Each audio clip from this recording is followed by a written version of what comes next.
Our YouTube channel medical nurses.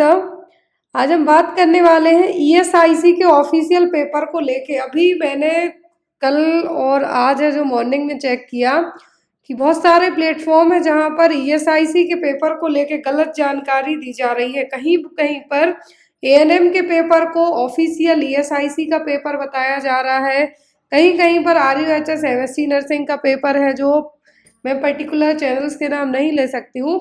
लेकिन मैंने बहुत सारे प्लेटफॉर्म्स अभी अर्ली मॉर्निंग चेक किए कि ईएसआईसी के पेपर के लिए मैं मानती हूँ कि आपको कहा जाए कि आप पेपर सॉल्व कीजिए, लेकिन जब आप किसी पर्टिकुलर एक सेंट्रल गवर्नमेंट एजेंसी के लिए एग्जाम देते हैं तो आपको उनका एक फॉर्मेट पता होना चाहिए।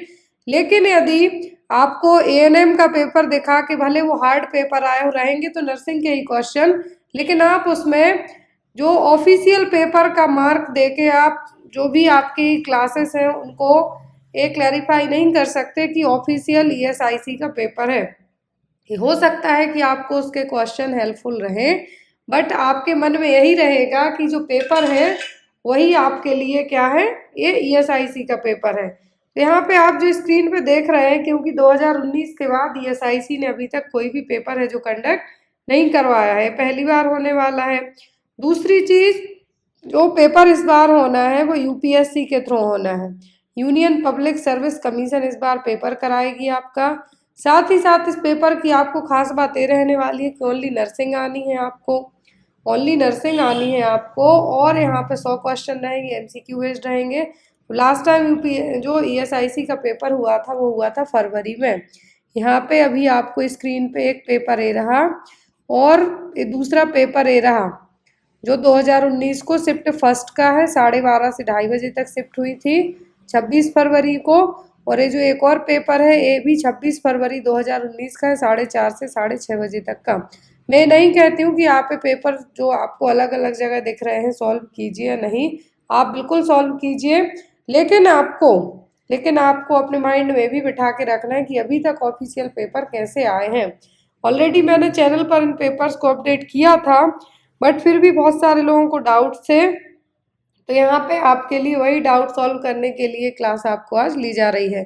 और जो भी लोग ईएसआईसी के paper as an PDF format में लेना चाहते हैं, डायरेक्ट मेरे कांटेक्ट जो मेरा व्हाट्सएप नंबर है उस पर कांटेक्ट करके आप इन पेपर्स को ले सकते हैं। तो 2019 में जो ऑफिशियल पेपर हुए हैं वही मैं आपको अवेलेबल करवाऊंगी, उसके अलावा अदर पेपर मिलेंगे, लेकिन ऑफिशियल पेपर का हवाला दे के मैं आपको वो पेपर है जो नहीं दे पाऊंगी। तो यहाँ पे देखिए, और ये जो पेपर है इसके साथ में आपको 13 पेपर अलग से दिए जाएंगे जो आपकी ईएसआईसी सिलेबस को मैच करेंगे और सभी ऑफिशियल पेपर आपके वो रहेंगे। तो यहाँ पर जो क्वेश्चन पेपर है ये मैंने ग्रे कलर कर दिया है ताकि आपको आंसर डायरेक्ट ग्रीन कलर से शो ना हो। तो यहाँ पर चलिए इस पेपर को हम सॉल्व करते हैं और समझने की कोशिश करते हैं कि इस बार आपको पेपर है जो कैसे आ सकता है। तो यदि आप अलग अलग प्लेटफॉर्म पे पेपर देख रहे हैं प्लीज़ देखिए, उसमें कोई गलत नहीं है कि क्योंकि वो नर्सिंग के क्वेश्चन है, लेकिन आप ये अंदाजा मत लगाइए कि ये आपका ईएसआईसी का ही पेपर है। क्लियर? पहला क्वेश्चन है आज की क्लास का जो कि टेक्निकल प्रोफेशन सब्जेक्ट है यहाँ पे, क्योंकि लास्ट टाइम 20 मार्क्स के जीके जीएस रीजनिंग ऐड की गई थी, लेकिन इस बार ऐसा नहीं होना है, तो हम ओनली नर्सिंग सेक्शन को यहाँ पे कवर करेंगे। फर्स्ट क्वेश्चन है आपका, the level of care which is oriented towards the promotion and maintenance of health. और ये पेपर है जो सीबीटी बेस्ड हुआ था। इस बार आपका जो 7 जुलाई को पेपर है ओएमआर बेस्ड पेपर है। ओएमआर बेस्ड पेपर का मतलब आपको हार्ड कॉपी दी जाएगी और आपको जो ओएमआर सीट होगी उसमें अपने आंसर जो मार्क करने होंगे। और यूपीएससी के थ्रू जब आपका पेपर हो रहा है तो मैं बता दूं कि आपको पेपर बहुत ही अच्छा आएगा बिना किसी फर्जीवाड़े के। The level of care which is oriented toward the promotion and maintenance of health, the prevention of community disease and the management of common episodic disease and the monitoring of stable or chronic condition। तो यहाँ पे आपको ये paper 26 फरवरी का 4:30 से 6:30 की shift का है, और ये दूसरा आपको यहाँ पे स्क्रीन पे दिख रहा है ये पेपर आपका 12:30 से 2:30 बजे की शिफ्ट का है। दो शिफ्ट में पेपर हुआ था, दोनों पेपर आपको है जो सॉल्व करवाए जाएंगे। तो यहाँ पे पहले क्वेश्चन में कहा गया है कि कौन सी केयर है, लेवल ऑफ केयर जो कि promotion and maintenance of health पर क्या करेगी, फोकस्ड रहेगी। कौन सी केयर होगी वो? The prevention of community disease, management of common episodic disease and the monitoring of stable और क्रॉनिक डिसीज। फर्स्ट क्वेश्चन में देखिए कि जो केयर है, प्रमोशन और मेंटेनेंस हेल्थ पर फोकस करती हुई बताई जा रही है। किसी भी कम्युनिटी में डिसीज को होने के पहले ही प्रिवेंट करने की बात की जा रही है। ये होगी आपकी प्राइमरी हेल्थ केयर।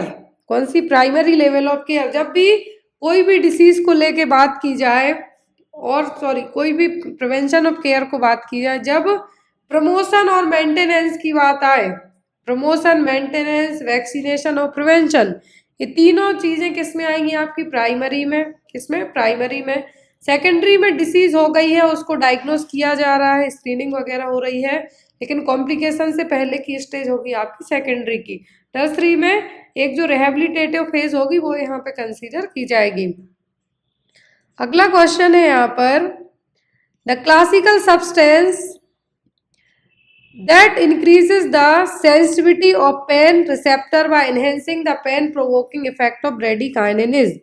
तो यहाँ पे आपको पूछा है क्लासिकल सब्सटेंस है जो कि पेन की सेंसिटिविटी को क्या करते हैं? बढ़ाते हैं पेन रिसेप्टर के यहाँ पे जाके, और जो पेन प्रोवोकिंग इफेक्ट है जैसे कि ब्रेडिकाइनिन, उसको क्या करेंगे? और ज़्यादा इन्हेंस करेंगे और बढ़ाने का काम करेंगे कि आपको दर्द हो।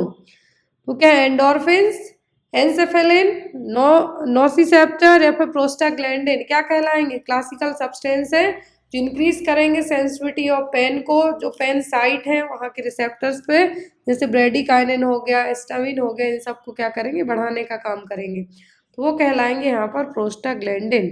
क्या होंगे? Prostaglandin. Next one, the following are the important pre-operative nursing care for a patient with benign prostatic hypertrophy except। अब यहाँ पे आप क्वेश्चन को समझने की कोशिश कीजिए कि बिनाइन प्रोस्टेटिक हाइपरट्रॉफी की बात की जा रही है। किसकी? बिनाइन प्रोस्टेटिक हाइपरट्रॉफी की यहाँ पे बात की जा रही है। तो उसके लिए सभी चीजें as a pre operative care में यूज की जाएंगी, किसी एक को छोड़कर, किसी एक को छोड़कर। तो यहाँ पर क्या होगा? Acid as diet to treat infection, assure nutrition and correct fluid and electrolyte balance, hormonal therapy of promoting urinary drainage। तो जो यहाँ पर बिनाइन प्रोस्टेटिक हाइपरट्रॉफी है, क्या है? बिनाइन प्रोस्टेटिक हाइपरट्रॉफी है। ये जनरली एज एन एज बढ़ती जाती है तो जो प्रोस्टेट ग्लैंड है इनलार्ज होती है। क्या होगी? इनलार्ज होगी। बिनाइन है मतलब नॉन कैंसरस है, ये मेटास्टेसाइज यहाँ पे नहीं होगा, फैलेगी नहीं, वही साइज बस बढ़ेगी, जिसके कारण और अदर प्रॉब्लम होंगी। और ये बेस्ड ऑन एज, जैसे जैसे एज बढ़ती है आफ्टर 50 के बाद ये होने के चांसेस ज़्यादा होते हैं, बीपीएच होने के चांसेस। तो यहाँ पर एसिड एस डाइट भी दी जाएगी ताकि इन्फेक्शन से प्रिवेंट किया जा सके। एंड न्यूट्रिशन और करेक्ट फ्लूइड और इलेक्ट्रोलाइट बैलेंस को मैनेज किया जाएगा, यूरिनरी ड्रेनेज को मेंटेन किया जाएगा, प्रमोट किया जाएगा, लेकिन हार्मोनल थेरेपी नहीं दी जाएगी। एसिड एस डाइट का मतलब होगा क्या? यहाँ पे आपको एग्जाम में आ सकती है। एसिड एस डाइट में मॉडरेट और हाई प्रोटीन फूड रहेंगे, यहाँ पे याद रखना है। मॉडरेट या फिर आप यहाँ पे हाई जो प्रोटीन है, हाई प्रोटीन है वो इसमें ऐड रहेंगे एसिड एस डाइट में। ऐसा नहीं कि एसिड एस डाइट में आपका क्या रहे, जो एसिडिक चीजें रहे, ऐसा नहीं है यहाँ पर। एसिड डाइट का मतलब क्या होता है कि जो यूरिनरी पीएच है उसको मेंटेन करके रखना है। क्या है? यूरिनरी पीएच को मेंटेन करके रखना है। तो यहाँ पर जो हाई प्रोटीन डाइट है वो यहाँ पे ऐड की जाएंगी, लेकिन हार्मोनल थेरेपी का इसमें लेना देना नहीं होगा।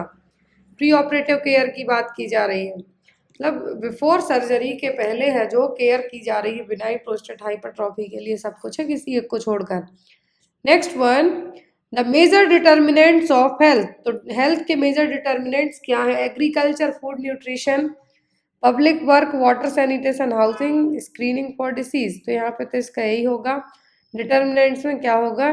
जो हेल्थ है पर्सन की, उसके लिए बेसिक डिटर्मिनेंट्स की बात की जाए तो होगी डिसीज को कैसे प्रिवेंट करना है, वो आप जो मेन काम होगा वो यहाँ पे क्या होगा? होगा स्क्रीनिंग करवा के। कैसे? स्क्रीनिंग करवा के। Next one, standard precaution requires the use of protective eyewear when. तो स्टैंडर्ड प्रिकॉशन अपनाए जाएंगे इसके लिए, प्रोटेक्टिव आईवेयर के लिए कौन से होंगे? सॉरी, यहाँ पे कब आप स्टैंडर्ड प्रिकॉशन अपनाएंगे, जब आंखों में कुछ चश्मे वगैरह पहनते हैं प्रोटेक्टिव आई वेयर के लिए। Caring for a patient with cough invasive procedure are performed when a wound is losing blood if there is danger of body fluid splashing. Eyewear, जो गॉगल्स की बात की जा रही है यहाँ पे, जो आपकी पीपीई किट में गॉगल्स है उसके लिए। Caring for a patient with cough, यहाँ पे आपका आई वेयर नहीं होगा, यहाँ पे आपका मास्क होगा। क्या होगा? मास्क होगा, क्योंकि आपको जो ड्रॉपलेट है उससे बचना है। इन्वेजिव प्रोसीजर परफॉर्म हो रहा है तो यहाँ पे आई वेयर की आपको ज़रूरत नहीं है। वुंड इज ऊजिंग ब्लड, यहाँ पे आपको एप्रेन या फिर पीपी किट है जो विदाउट, आप हम ये भी कर सकते हैं कि एप्रेन या गाउन यहाँ पे पहन के बच सकते हैं।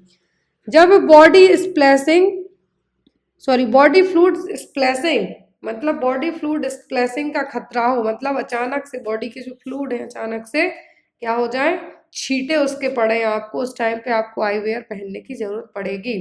तो यहाँ पर जो स्टैंडर्ड प्रिकॉशन होगा आई वेयर के लिए वो क्या होगा? There is a danger of body fluid splashing. अगला क्वेश्चन है यहाँ पर, the cerebrospinal fluid is secreted by, तो CSF है किसके थ्रू सीक्रेट होता है? सबको पता है, कोरोइड प्लेक्सस के द्वारा। किसके द्वारा? कोरोइड प्लेक्सस के द्वारा।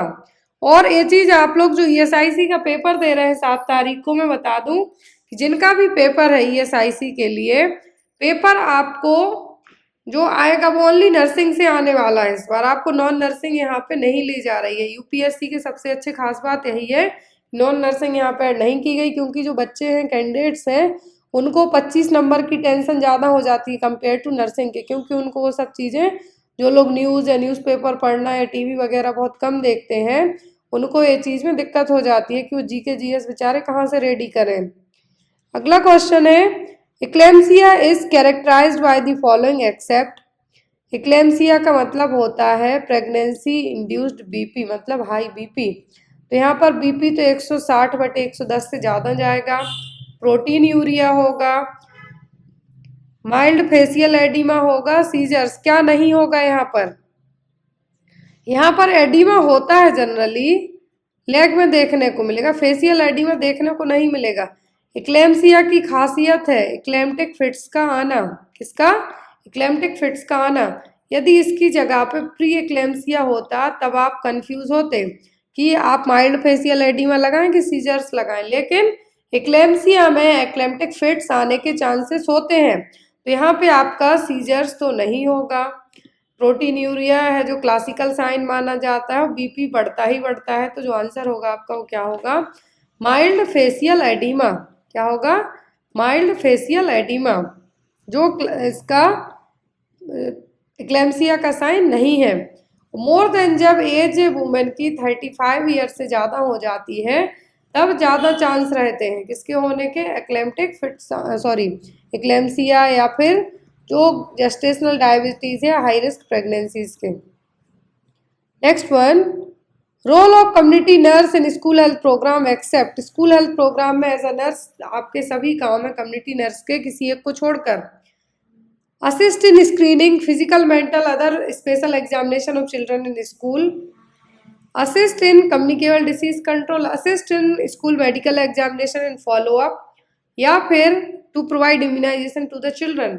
स्कूल हेल्थ प्रोग्राम में as a community health nurse के सब काम है, किसी एक को छोड़कर। रोल, आप यहाँ पर फिजिकल मेंटल स्पेशल एग्जामिनेशन कर सकते हैं, बच्चों का कम्युनिकेबल डिसीज को कैसे रोकना है, किस तरीके से कंट्रोल करना है वो समझा सकते हैं।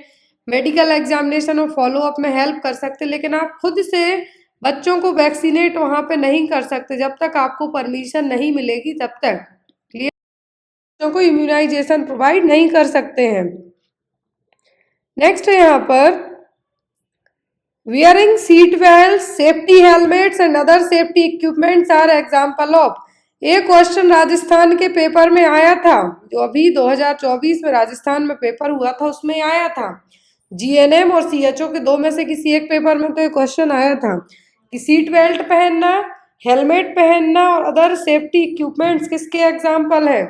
Secondary health promotion behaviour, holistic health care model, tertiary health care behaviour, या फिर प्राइमरी हेल्थ प्रमोशन बिहेवियर।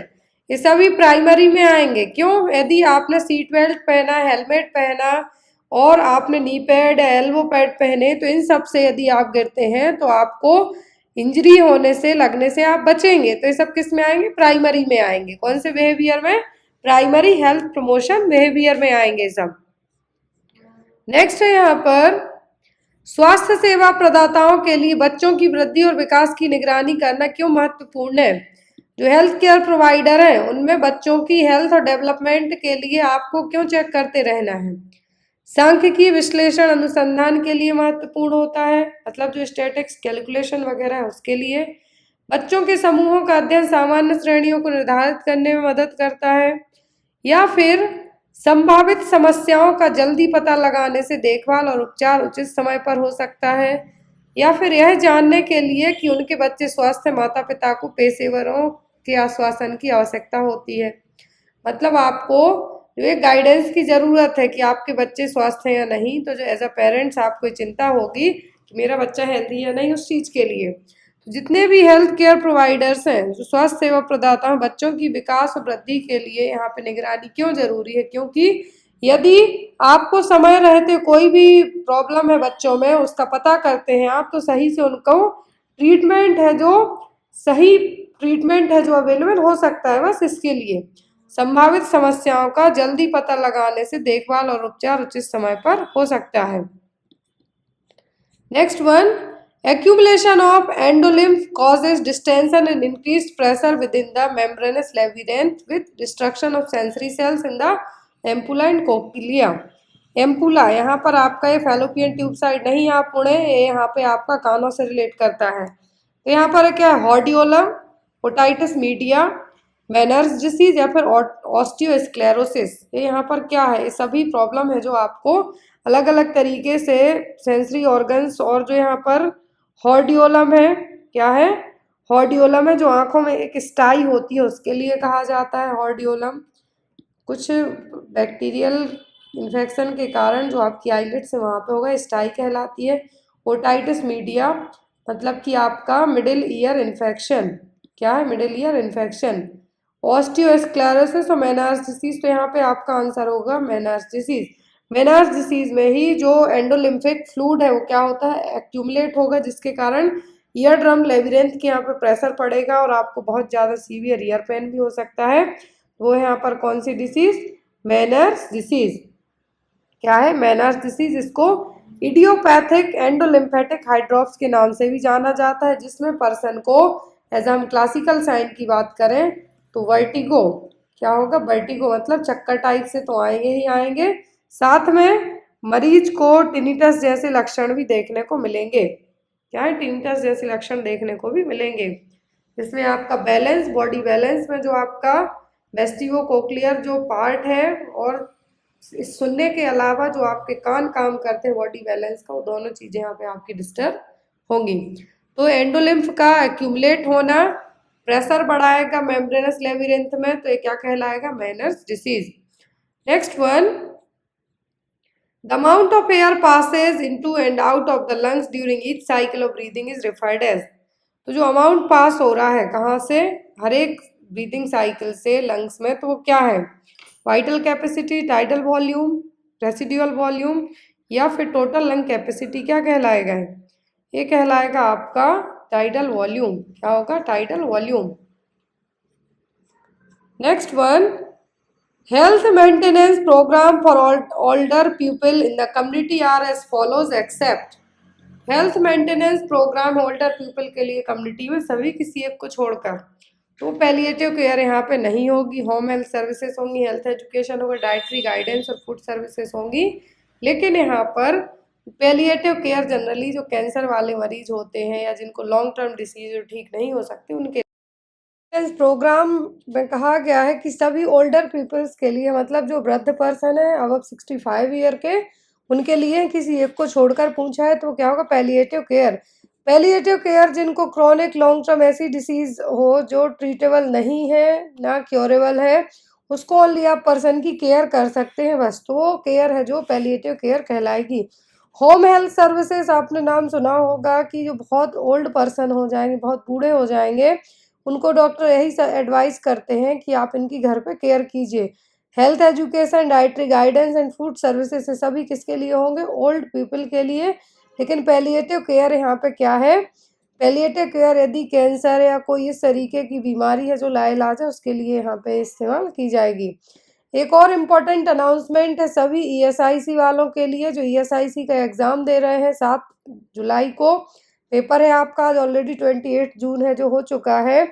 जो भी लोग अपकमिंग टाइम में एग्ज़ाम दे रहे हैं, मैं बता दूं कि आपको ईएसआईसी के पेपर्स हैं जो अवेलेबल हो चुके हैं, जो आपको विद इन जैसे ही आप पेमेंट करते हैं आपको पीडीएफ फॉर्मेट में मिल जाएंगे। और हमारी जो बुक है वो भी आ गई है, जो कंप्लीट गाइड के नाम से अवेलेबल है, जिसमें आपके all over NHM CHO paper plus model paper plus programmes हैं जो ऐड किए गए हैं। तो वो बुक तो आपके लिए रहेगी, लेकिन जो ईएसआईसी का पेपर दे रहे हैं उनके लिए 12 सीरीज़ हैं। 12 सीरीज़ में आपको जो स्टार्टिंग के 25 क्वेश्चन है और 20 क्वेश्चन नॉन नर्सिंग है, जीके जीएस रीजनिंग के, बाकी 80 क्वेश्चन है जो नर्सिंग सीरीज लेते हैं। जिसमें ईएसआईसी के आपको, क्योंकि लास्ट टाइम ईएसआईसी का पेपर 26 फरवरी 2019 को है जो कंडक्ट करवाया गया था, उसके बाद पेपर आज तक है जो नहीं हुआ। इस बार यूपीएससी लेगी, ओएमआर बेस्ड पेपर होना है। तो मुझे, क्योंकि जो अभी यूपीएससी एग्ज़ाम लेती है, यूनियन पब्लिक सर्विस कमीशन, बहुत ही अच्छा पेपर लेती है। मैंने अभी जो रिसेंट में पेपर हुआ था, आई थिंक 16 जून को वो पेपर देखा, इसलिए मैं बता रही हूँ। तो ईएसआईसी का पेपर है जो बहुत ही अच्छा होने वाला है। तो जो भी लोग ईएसआईसी के जो प्रीवियस पेपर देखना चाहते हैं, जो 2019 में हुआ था लास्ट टाइम, 2 पेपर वो, साथ में आपको 12 सीरीज़ अवेलेबल है आपके लिए। वो सभी सीरीज़ व्हाट्सएप पे ही मिल जाएंगी, जिसका आपको जो ओनली 50 रुपीज़ पे करना होगा। मैं आपको फ्री ऑफ कॉस्ट भी प्रोवाइड करा सकती थी, बट यहाँ पे मैंने सीरीज़ जो 12 सीरीज़ हैं वो ऐड करके रखी हैं, इसलिए आपको इसके लिए 50 रुपीज़ पे करना होगा। 12 सीरीज़ में पर सीरीज़ यहाँ पर 100 क्वेश्चन है, सॉल्व है सभी, क्लियर। और जो ऑफिशियल पेपर हैं, तो इसमें इन पेपर में भी पर पेपर जो हुआ है एज एन सिलेबस के हिसाब से पूरा ऑफिशियल है। तो जो भी लोग ये पेपर प्लस सीरीज़ लेना चाहते हैं ईएसआईसी के, ओनली उनको 50 रुपीज़ बस चार्ज है जो पे करना होगा, जिसमें आपको 50 रुपये में, आप अंदाज़ा लगाइए, आप यदि 2 दिन में ये 12 पेपर 12 ऑफिशियल सीरीज़ और 2 पेपर सॉल्व करते हैं, मतलब आपके 1400 से ज़्यादा क्वेश्चन है जो सॉल्व होंगे, और उनके ऑप्शंस के थ्रू जो आपको आइडिया मिलेंगे वो अलग होंगे। तो कम टाइम में आपके लिए मैं इतने जल्दी यही अरेंज कर पाई। तो जो भी लोग लेना चाहते हैं व्हाट्सएप पे कांटेक्ट करके ले सकते हैं। और बुक भी जो अभी रिसेंट में लॉन्च की गई है हमारी, वो भी आपको अभी डायरेक्ट मेरे व्हाट्सएप पे कांटेक्ट करके ही मिलेगी। फ्लिपकार्ट में 48 से 72 घंटे लिस्टिंग होने में टाइम लगता है, इसलिए आपको मंडे के बाद ही वहाँ पे या संडे तक वो अवेलेबल आपको हो पाएगी।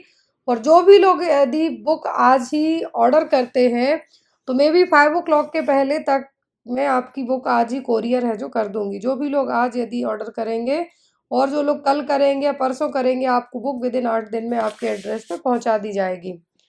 नेक्स्ट क्वेश्चन है यहाँ पर आपको, bulging sac like lesion filled with spinal fluid and spinal cord element is।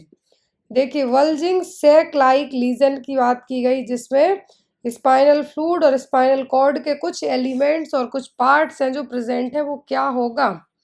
मेनिंगोसील, hydrocephalus, माइलोमेनिंगोसील या फिर स्पाइना बाइफिडा ओकुल्टा।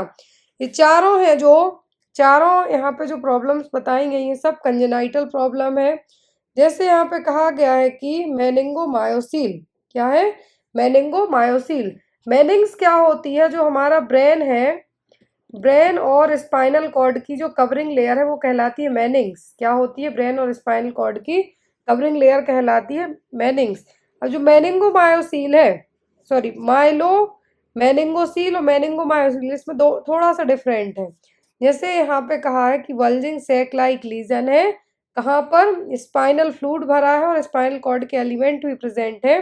तो माइलोमेनिंगोसील जो कि एक स्पाइना बाइफिडा का ही टाइप है, जिसमें जो स्पाइनल कॉर्ड और स्पाइनल है प्रॉपरली क्लोज नहीं हो पाती है। क्या है? स्पाइनल कॉर्ड है जो प्रॉपरली क्लोज नहीं हो पाएगी। वो बाहर की तरफ एक वल्ज सैक है जो विजुअलाइज होगा इस तरीके से। ये जो हमारी इस तरीके से, जैसे आपने एन्यूरिज्म वगैरह पढ़ा है उसी तरीके से, तो यहाँ पे आपको इस तरीके से बल्जिंग बाहर की तरफ, यहाँ क्योंकि बल्जिंग सैक कहा है, और इस सैक में स्पाइनल फ्लूइड मतलब CSF हो सकता है, स्पाइनल कॉर्ड भी यहाँ पे टर्न होके है जो प्रेजेंट हो सकती है। वाइफ जो स्पाइना बाइफिडा ऑकुल्टा है, ये भी एक बर्थ डिफेक्ट है। हाइड्रोसेफेलस में डायरेक्ट CSF यहाँ पे एक्यूमुलेट होता है, जो आपने लार्ज हेड वाले बेबी देखे होंगे वो हाइड्रोसेफेलस के होंगे। यहाँ पर जो मेनिंगोसील है, क्या है, मेनिंगोसील में जो यहाँ पे मेनिंग्स है, क्या है, मेनिंगोसील में जो यहाँ पे मेनिंग्स है, इसमें बस क्या रहेगा, एक तरीके से स्पाइन स्प्लिट होगी, क्या होगी, स्प्लिट होगी, प्रॉपरली डेवलप नहीं हो पाएगी। लेकिन माइलो मेनिंगोसील में डेवलप होने के बाद भी बाहर की तरफ बल्ज होगी। तो मेनिंगोमायोसील में स्पाइनल कॉर्ड प्रॉपर डेवलप नहीं होगी, माइलो मेनिंगोसील में डेवलप होने के बाद भी बाहर की तरफ बल्ज होगी। और यहाँ पर जो हाइड्रोसेफेलस है, इसमें CSF जो सेरिब्रोस्पाइनल फ्लूइड है, क्या होगा, ब्रेन में एक्यूमुलेट होगा। और इसका जो ट्रीटमेंट पूछा जाता है हाइड्रोसेफेलस का, यदि मेडिसिन पूछे तो मैनिटोल दिया जाता है, क्यों, ताकि जो CSF है उसको फ्लश्ड आउट किया जा सके, या फिर वेंट्रोपेरिटोनियल शंटिंग है जो सबसे कॉमनली हाइड्रोसेफेलस में यूज की जाती है। अगला क्वेश्चन है यहाँ पर,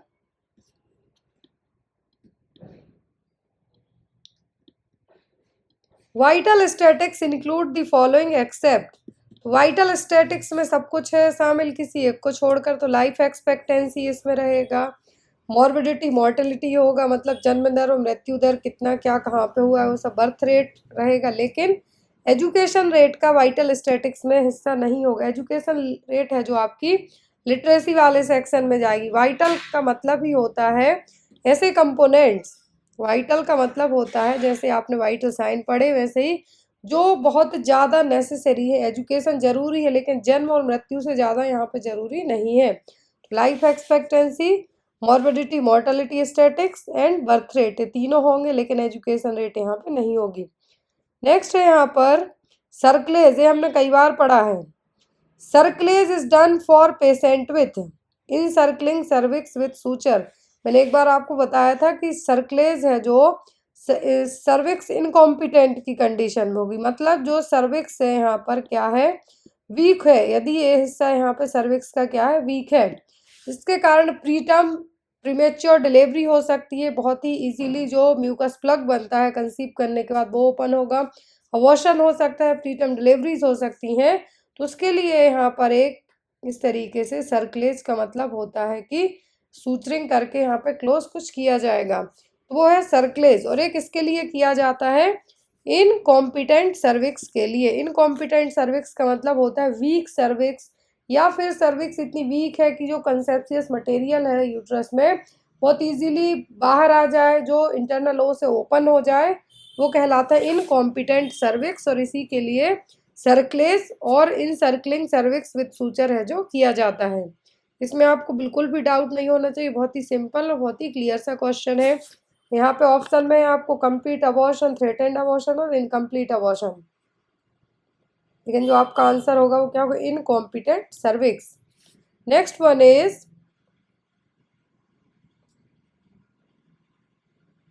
अकेल्सियासिस के रोगियों में दिखाई देने वाले मुख्य संकेत एवं लक्षण है। एकेल्सियासिस, यहाँ पे टर्म देखिए, एकेल्सियासिस का जो पेशेंट है उसमें कौन सा लक्षण दिखाई देगा। ऑप्शन में डिस्फेजिया मतलब difficulty in swallowing, high blood pressure, butterfly rashes, या फिर जोड़ों का दर्द। तो किस में देखने को मिलेंगे, तो जो बटरफ्लाई रैसेस हैं, जनरली बटरफ्लाई रैसेस जो आपने SLE पढ़ा है, SLE systemic lupus erythematosus connective tissue में होने वाली प्रॉब्लम है, और इसको आप लूपस नाम से भी जान सकते हैं। इसमें दोनों चीक्स के यहाँ पर जो नेजल ब्रिज है यहाँ पे क्या होंगे, रैसेस देखने को मिलेंगे, उसमें को कहलाएंगे बटरफ्लाई रैसेस। जो जॉइंट पेन है वो जनरली अर्थराइटिस, रिमेटॉइड अर्थराइटिस में देखने को मिलेगा। हाई BP है जो अलग होगा। अकेल्सियासिस वाला जो मरीज है, क्या है, अकेल्सियासिस वाला जो मरीज है इसमें देखने को क्या मिलेगा, डिस्फेजिया मतलब कि निगलने में कठिनाई, क्या होगा, डिस्फेजिया। ए कैल्सियासिस, कैल्सियासिस का मतलब यहाँ पे क्या है, निगलने में दिक्कत होना, एक लक्षण देखने में मिलेगा। नेक्स्ट वन, और राजस्थान वालों का रिजल्ट आ गया है सीएचओ का, एमपी वालों का भी बहुत जल्दी आ जाएगा, क्योंकि एमपी वाले भी बहुत ज़्यादा परेशान है कि उनका रिजल्ट नहीं आया है। तो आपका रिजल्ट भी है जो बहुत ही जल्दी आ जाएगा। राजस्थान वालों का आ गया है, जिनका सिलेक्शन हुआ है उनके लिए बहुत बहुत बधाई, क्योंकि डायरेक्ट पीडीएफ फॉर्मेट में रिजल्ट है जो आपका अपडेट किया गया है। आपको ऑफिशियल वेबसाइट पे है जो पूरा डिटेल में रिजल्ट आपका मिल जाएगा, तो प्लीज़ जाके एक बार चेक कीजिए। नेक्स्ट क्वेश्चन है यहाँ पर, the extra cellular fluid includes the following accept. Extra cellular fluid में सभी टाइप के फ्लूइड शामिल हैं किसी एक को छोड़कर। Cerebrospinal fluid and fluid in the interstitial space, ये तो होगा आपका extra. Synovial fluid, pericardial fluid और प्लूरल फ्लूइड। साइनोवियल जो जॉइंट्स के यहाँ पे होगा, फ्रिक्शन में हेल्प करेगा। पेरिकार्डियल और प्लूरल, प्लूरल लंग्स का फ्लूइड है और पेरिकार्डियल हार्ट का। ब्लड, प्लाज्मा, लिम्फ, ये सब क्या है, एक्स्ट्रा सेलुलर फ्लूइड है। लेकिन जो fluid within the cells होगा वो क्या कहलाएगा यहाँ पर, intracellular fluid, not a extracellular fluid. तो यहाँ पर ये सभी एक्स्ट्रा सेलुलर फ्लूइड में क्या है, सीएसएफ हो गया, इंटरस्टिशियल स्पेस में जो फ्लूइड है वो हो गया, साइनोवियल फ्लूइड हो गया। ये फ्लूइड आप क्या कर सकते हैं, स्प्रेड करके इनकी टेस्टिंग भी करवा सकते हैं। Next one, gestational diabetes increase risk of the following accept. Gestational diabetes में सब कंडीशन है जो डेवलप हो सकती हैं किसी एक को छोड़कर। कंजेनाइटल एनोमलीज, बच्चे को बिल्कुल, यदि जेस्टेशनल डायबिटीज मतलब प्रेगनेंसी में होने वाली जो हाई ब्लड शुगर लेवल होता है वो, यदि प्रेगनेंसी में हाई बीपी को, sorry high blood sugar level को मैनेज नहीं किया गया तो जो होने वाला बेबी है उसको भी रिस्क है जो हो सकता है। और यहाँ पर स्मॉल फॉर डेट फीटस, जो स्मॉल फॉर डेट फीटस का मतलब है कि 37 वीक जो कंप्लीट हो गई है डिलीवरी, लेकिन उसके बाद जो बेबीज छोटे हुए हैं साइज में, वजन में, वो होंगे। लेकिन ऐसा जो डायबिटिक मदर होती हैं उनके बच्चे जनरली लार्ज साइज बेबी होते हैं, जैसे यहाँ पे का है मैक्रोसोमिया। प्रीमेच्योरिटी और स्टिल बर्थ होने का रिस्क बिल्कुल रहेगा, लेकिन स्मॉल फॉर डेट फीटस यहाँ पे पैदा नहीं होंगे यदि माँ क्या है, डायबिटिक है प्रेगनेंसी में तब। Next one, preterm labour is when it occurs between. तो प्रीटर्म लेबर है जो यहाँ पर कब होगी, कितने वीक्स के बीच में कंसीडर होती है, 20 से 37 हफ्तों में जो टर्म प्रेगनेंसी होती है। टर्म प्रेगनेंसी का मतलब होता है फुली डेवलप्ड प्रेगनेंसी, जो होती है 37 हफ्तों की, कितने की, 37 वीक्स की होगी ये प्रेगनेंसी। लेकिन जब ये बिफोर हो जाए, क्या हो जाए, बिफोर हो जाए 37 हफ्ते के पहले, तो प्रीटर्म में कंसीडर की जाती है। लेकिन ये 20 से 37 क्यों कहा गया, क्योंकि लास्ट में आप देखिए जो टर्म एक प्रेगनेंसी होती है वो 37 हफ्तों की होती है, कितने की, 37 वीक्स की होती है। बट यदि इसके पहले हो जाए डिलीवरी तो प्रीटर्म में कंसीडर होती है, प्रीटर्म लेबर में कंसीडर होगी। और 20 से 37 हफ्ते का ड्यूरेशन है जो यहाँ पे माना जाएगा, क्योंकि चारों ऑप्शन है यहाँ पे देखिए, 32 से 36 है, 16 से 20 है, 24 से 30 है, 24 to 30, 32 to 36, तो 16 to 20 वीक्स है। लेकिन ये जब प्रेगनेंसी को प्रीटर्म कंसीडर, प्री का मतलब होगा पहले और टर्म मतलब समय से पहले, तो 37 हफ्ते के पहले जो प्रेगनेंसी में जो लेबर पेन आते हैं वो कहलाएगा प्रीटर्म लेबर, और जो बच्चा पैदा होगा 37 हफ्ते के पहले वो कहलाता है प्रीटर्म बेबी। क्या कहलाएगा, प्रीटर्म बेबी। याद रखना है जो लेबर पेन आएंगे वो प्रीटर्म लेबर होगा, जो बच्चा पैदा हो जाए यदि 37 हफ्तों के पहले तो वो कहलाएगा preterm baby. Next one, secondary prevention है, तो इनमें से सेकेंडरी प्रिवेंशन कौन सा है, न्यूट्रिशनल काउंसलिंग, ये प्राइमरी में आएगा आपका। गुड लिविंग और वर्किंग कंडीशन भी प्राइमरी में आएगा। Safe water supply, vector animal reservoir control, ये भी प्राइमरी में आपका आएगा। लेकिन early detection of disease and promote treatment है सेकेंडरी में आएगा आपका। बाकी सभी आपके किस में आएंगे, प्राइमरी में, क्योंकि इन तीनों ऑप्शन में यही बताया गया कि कोई भी बीमारी होने के पहले आप उससे कैसे बच सकते हैं। लेकिन सेकेंडरी में बीमारी हो गई, अब उसको डिटेक्ट करके ट्रीट किया जाना है। Next one, the patient with appendicitis usually exhibit the following clinical manifestation. यदि मरीज को अपेंडिसाइटिस हुआ है, कौन से क्लिनिकल मैनिफेस्टेशन होंगे, हार्टबर्न, रिगर्जिटेशन इन डिस्फोजिया, हेमेटोमेसिस और मेलेना। हेमेटोमेसिस का मतलब होता है कि MSS का मतलब होता है वॉमिटिंग, हीम वर्ड जुड़ जाए तो ब्लड, वॉमिटिंग विथ ब्लड। हिमोप्टाइसिस होगा मतलब खांसी के साथ में जो ब्लड आता है, कफ के साथ ब्लड आएगा, वो हिमोप्टाइसिस कहलाएगा। लेकिन एमेसिस से मतलब आपके स्टमक का कंटेंट आ रहा है, वॉमिटिंग हो रही है, तो वो क्या है, ब्लड के साथ में। मेलेना का मतलब होता है स्टूल, क्या है, स्टूल विथ ब्लड, ब्लड के साथ में स्टूल पास आउट हो रहा है वो, और वॉमिटिंग के साथ में आ रहा है तो हेमेटेमेसिस। जो क्लासिकल साइन होता है वो होता है मैकबर्नी पॉइंट में टेंडरनेस का फील होना। तो अपेंडिसाइटिस का यदि क्लासिकल साइन पूछा जाए तो एक तो होता है रॉबिन्स साइन, क्या है, रॉबसिंग साइन, और दूसरा यहाँ पे आपको एक और क्लासिकल साइन याद रखना है तो होता है McBurney point. Next one, bipolar disorder are treated with the following medication except. तो बाइपोलर डिसऑर्डर को आप सबसे ट्रीट कर सकते हैं किसी एक को छोड़कर। लिथियम से किया जाता है, प्राइमरी ड्रग है। वाल्प्रोइक एसिड यूज किया जाता है, कार्बामाजेपाइन यूज किया जाएगा, एम्फेटामाइन यहाँ पे यूज नहीं किया जाएगा। बाइपोलर का मतलब होता है कि एक ही पर्सन में दो अलग अलग समय पर जो डिप्रेशन है और मेनिया है, दोनों के लक्षण, बाई मतलब टू, तो यहाँ पर मेनिया और डिप्रेशन एक ही पर्सन में अलग अलग समय पर देखने को मिल जाए तो क्या कहलाएगा यहाँ पर आपका बाइपोलर डिसऑर्डर। और lithium valproate, valproic acid, carbamazepine classical drug है, लेकिन जो एम्फेटामाइन है, एम्फेटामाइन है जो यहाँ पे यूज नहीं की जाएगी है। जनरली एम्फेटामाइन को यूज किया जाता है ADHD वालों में, जो attention deficit hyperactivity disorder होते हैं, उसमें एम्फेटामाइन यूज की जाएगी। Next one, alcohol withdrawal symptom area as follows except. तो एल्कोहल विड्रॉवल सिम्टम के सभी लक्षण हैं किसी एक को छोड़कर। एल्कोहल विड्रॉवल का मतलब होता है शराब पीते पीते आपकी शराब छुड़वा दी जाए वो।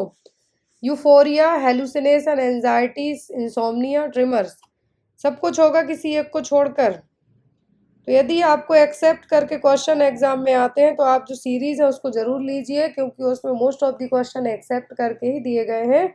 एक पेपर में यदि आपको 100 क्वेश्चन है तो 20 क्वेश्चन उसमें आपको एक्सेप्ट करके, वो प्राइस इतनी चीप है कि इवन आप PSIC के एग्जाम नहीं भी दे रहे हैं तो भी आप उन सीरीज को सॉल्व करके देख सकते हैं। तो यहाँ पर यूफोरिया का मतलब होता है बहुत ज़्यादा एक्साइटेड होना, और जो अल्कोहल विड्रॉवल वाला मरीज है वो अपनी शराब छोड़ के एक्साइटेड तो बिल्कुल भी नहीं होगा। ये देखने को आपको मिलेगा यूफोरिया, एलेशन, ये सब मूड डिसऑर्डर वाले पेशेंट, मैनिया वाले में। तो इसमें हेलुसिनेशन होगा, एंजाइटी होगा, नींद नहीं आएगी, इंसोम्निया का मतलब नींद ना आना, हाथ पैर में झटके टाइप नहीं कहेंगे हम, ट्रिमर्स आएंगे, हिलते हिलते टाइप के हाथ रहेंगे। Next one, the size of which part of the eye contributes to the controlling the amount of light entering the eye। हमारे आँखों का कौन सा हिस्सा है जो हमारी आँखों में लाइट जाती है वो कितने अमाउंट में जानी चाहिए कि जितनी हमारी आँखें उस लाइट को अडॉप्ट कर सकें, झेल सकें एक तरीके से हम कहें तो जो आँखों का कौन सा हिस्सा है ये काम करते हैं प्यूपिल।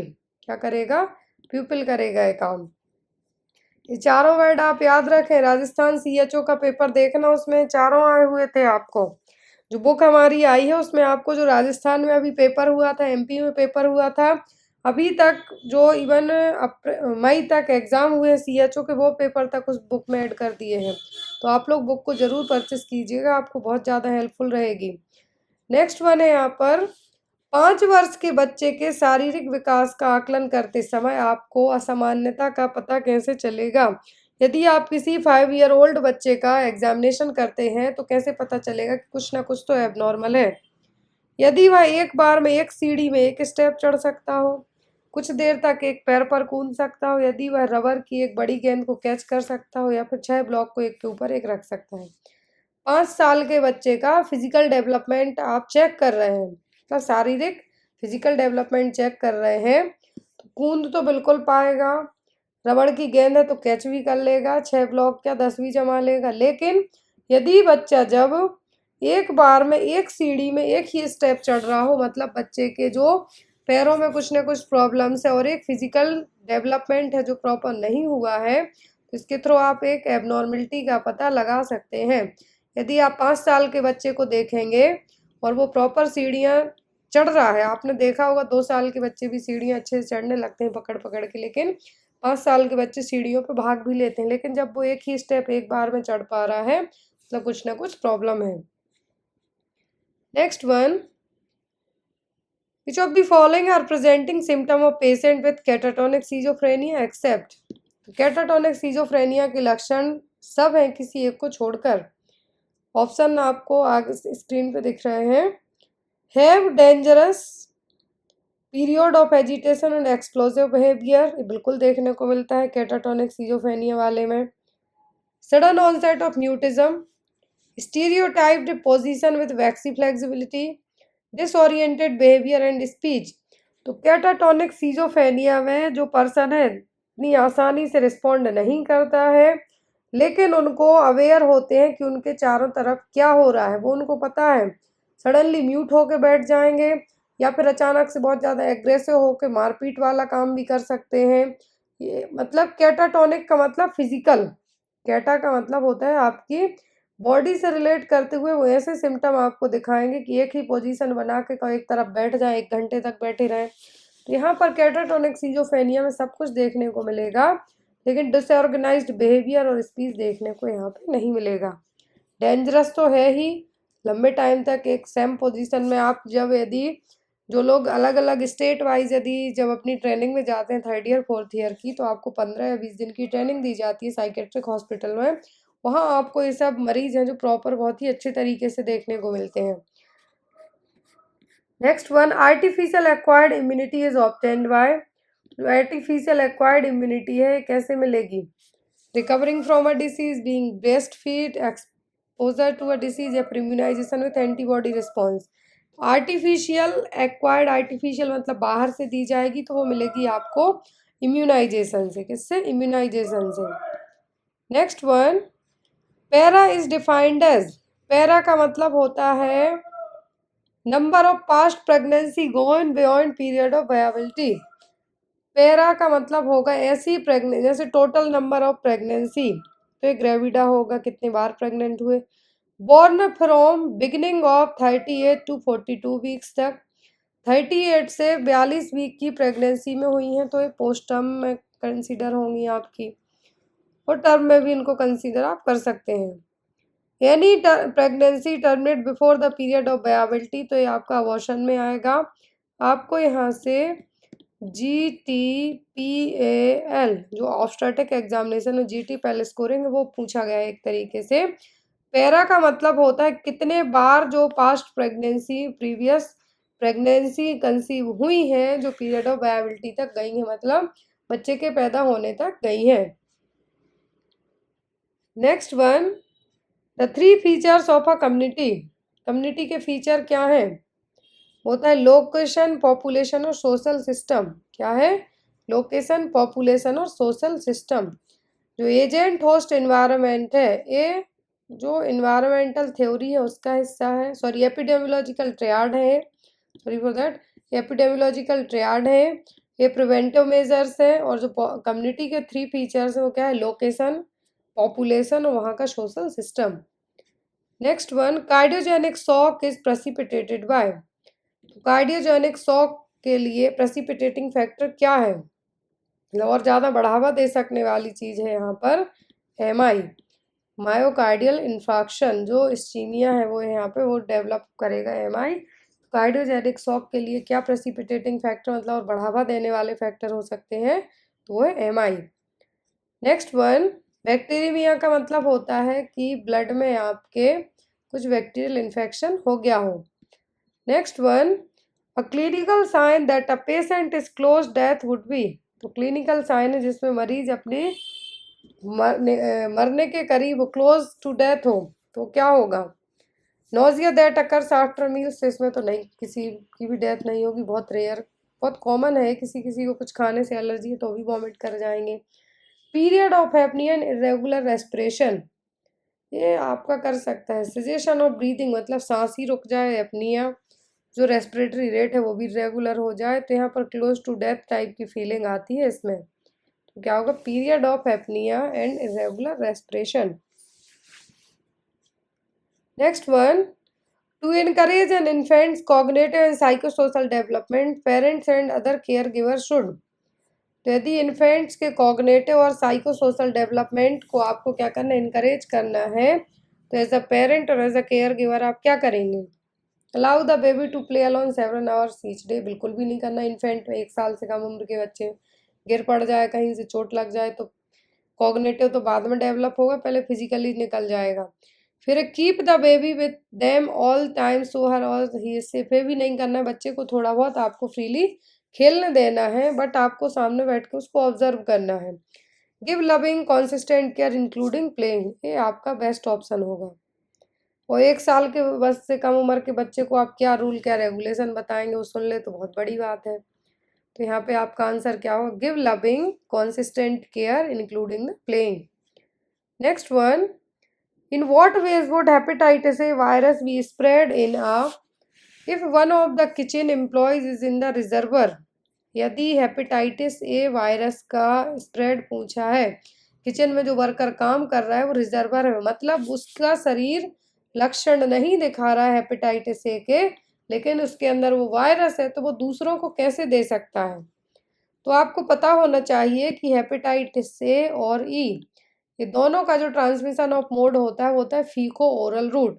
बी और सी हैं जो कैसे आपकी बॉडी में एंटर हो सकते हैं, हेपेटाइटिस बी और हेपेटाइटिस सी ब्लड ट्रांसफ्यूजन के थ्रू, निडल प्रिक इंजरी के थ्रू, लेकिन जो ए और ये फीको ओरल रूट के थ्रू होंगे। अब ऑप्शन में कहा है कि while sneezes and sneeze through droplet route, droplet से तो होता ही नहीं है। While cough out through airborne, तो एयरबॉर्न भी नहीं है। Orofaecal route through his hand, ये हो सकता है, ओरल फीकल रूट से थ्रू हिज हैंड के थ्रू ये ट्रांसमिट हो सकता है। Next one, if he sustain a cut through blood born, तो यहाँ पर ब्लड बॉर्न बी होगा, सी होगा, लेकिन ए और ई नहीं होगा। The drug of choice to treat bulimia nervosa, bulimia nervosa eating disorder है, इसके लिए ड्रग यूज की जाती है antidepressant, selective serotonin reuptake inhibitors class की ड्रग यूज की जाएंगी बुलिमिया नर्वोसा के केस को ट्रीट करने के लिए। Next one, the complication for ventricular septal defects are all follows except VSD, जो कि कंजेनाइटल हार्ट डिफेक्ट है VSD। तो यहाँ पर VSD के कॉम्प्लिकेशन पूछे, यदि एक तो कंजेनाइटल है at the time of birth, बच्चों में देखने को मिलेगा VSD वेंट्रिकुलर सेप्टल डिफेक्ट। क्या है वेंट्रिकुलर सेप्टल डिफेक्ट? तो वेंट्रिकुलर सेप्टल डिफेक्ट में एबनॉर्मल कनेक्शन होगा जो हार्ट के लोअर चैम्बर है वेंट्रिकल से वहाँ पर, तो वहाँ पे सब कुछ क्या मिलेंगे? कॉम्प्लिकेशन, मतलब और ज़्यादा प्रॉब्लम्स होंगी। एंडोकार्डाइटिस हो सकता है, इन्फेक्शन, हार्ट फेल हो सकता है, पल्मोनरी हाइपरटेंशन हो सकता है, सेरिब्रल पाल्सी का VSD से लेना देना होगा, लेकिन इनडायरेक्टली होगा, डायरेक्ट तो यहाँ पे कॉम्प्लिकेशन ही डेवलप नहीं कर पाएगा। नेक्स्ट वन, मिर्गी के रोगी और उसके देखभालकर्ता को दिए जाने वाले मुख्य निर्देशों में निम्नलिखित में से किसके अतिरिक्त अन्य सभी शामिल हैं? एक्सेप्ट करके पूछा है यहाँ पे भी। ये क्वेश्चन पेपर ऐसा इसलिए है क्योंकि CBT बेस्ड हुआ था, जिस भी बच्चे ने पेपर दिया था उसने मुझे प्रोवाइड कराया था। मिर्गी मतलब एपिलेप्सी वाले में क्या है यहाँ पे? एपिलेप्सी वाले में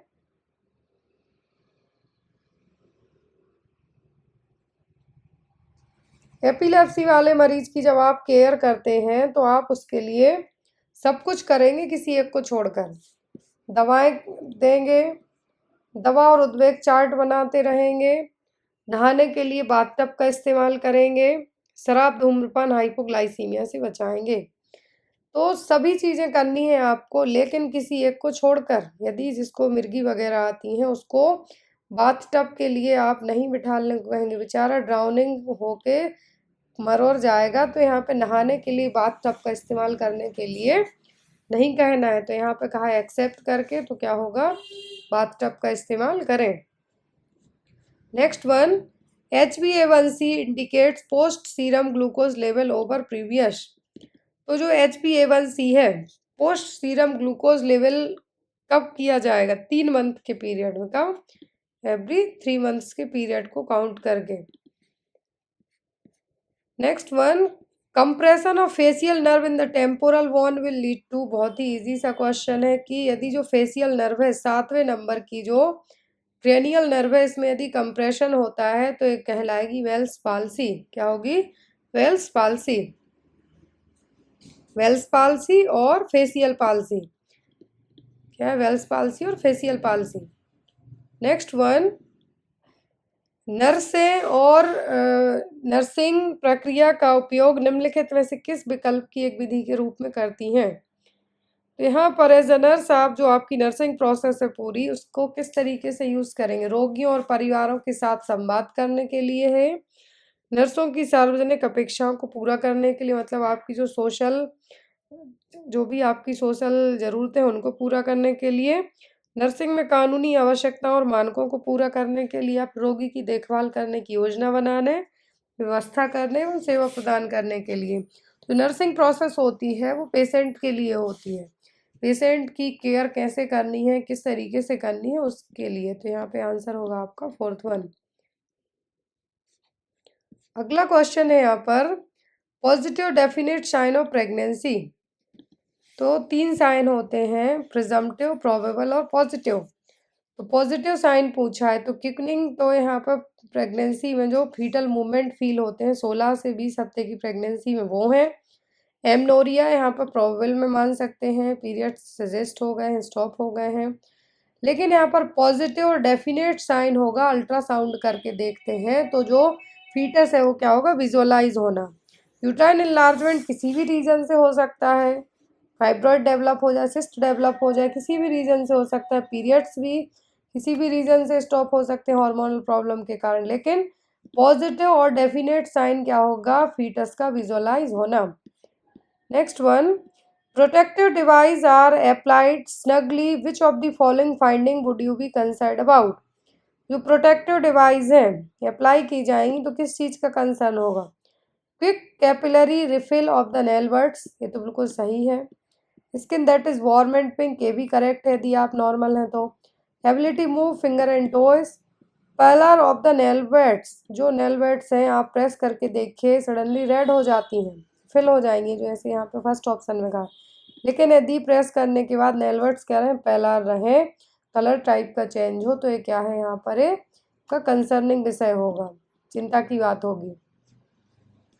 next one, the nurse is assigned to a patient who has a bacterial pneumonia and is under droplet precaution. Which personal protective equipment will or she wear to deliver the meal tray? तो यहाँ पर as a nurse बात की गई है, तो यदि आप बैक्टीरियल निमोनिया वाले मरीज की केयर करते हैं तो निमोनिया के लिए ड्रॉपलेट रूट है जो क्या होगा? फैलाने के लिए होगा। तो यहाँ पर जो आपको सबसे ज़्यादा पीपीई किट का इस्तेमाल तो करना ही है, लेकिन उस पीपीई किट में आपकी क्या होना चाहिए? तो होगा मास्क, क्योंकि ये ड्रॉपलेट के थ्रू फैलेगा। नाक और ओरली आपको ड्रॉपलेट है जो जा सकते हैं, इसीलिए आपको क्या करना है? मास्क तो अपना पहनना ही पहनना है। Only mask is needed. Next one, repetitive uncontrollable thoughts and acts is termed as, तो ये होता है ओसीडी। आपके मन में बार बार आ रहा है कि गेट खुले हुए हैं, मुझे लगाने जाना है, जिस पे आपका कंट्रोल ही नहीं रह जाता, धीरे धीरे आपको उसका क्या हो जाएगा? ऑब्सेशन हो जाएगा, और वो गेट आप लगाने जाएंगे तो वह कंपल्सन, वो कहलाता है obsessive compulsive disorder. Next one, in the liver bacteria that found their way into portal circulation is destroyed bye. Liver में यदि बैक्टीरिया जाते हैं और आपका लिवर स्ट्रॉन्ग है तो वहाँ पर जो कुफर सेल्स होती हैं, कौन सी? कुफर सेल्स होती हैं, उस बैक्टीरिया को नष्ट करने का काम कर देगी। पोर्टल सर्कुलेशन मतलब लिवर से रिलेट करता है, हेपेटिक है, तो यहाँ पर way into portal circulation is destroyed by the Kupffer cells. Kupffer cells कहाँ पे होती हैं? लिवर में। Next one, false liver manifestation are as follows accept.